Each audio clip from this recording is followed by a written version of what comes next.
Tonight, a Georgia family says that General Motors didn't tell the truth about a deadly defect. The family sued GM in 2011 and accepted a settlement.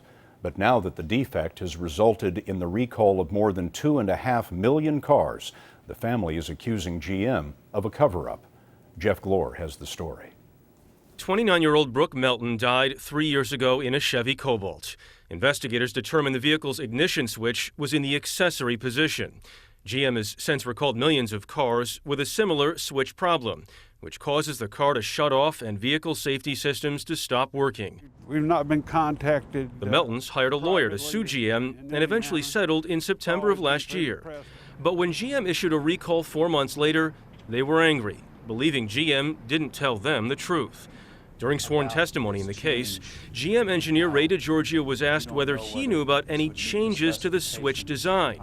Question: are you saying that no one at GM was aware of this before today?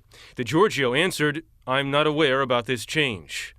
But this document from April 2006, 7 years earlier, shows DiGiorgio's signature on a document authorizing a change.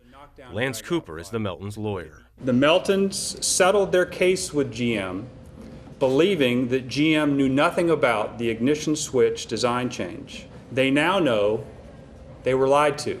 Cooper says it is his belief DiGiorgio perjured himself, so the Melton settlement should be thrown out.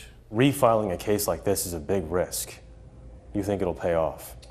Well, it's a big risk, but to the Meltons, there's no financial incentive to do this. It's simply to get at the truth.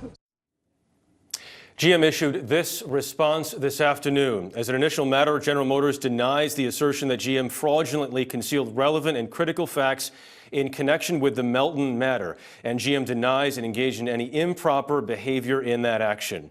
GM says it will not reopen the case. Scott, at this point, it's up to a judge. Jeff Glor in our Atlanta newsroom. Jeff, thank you.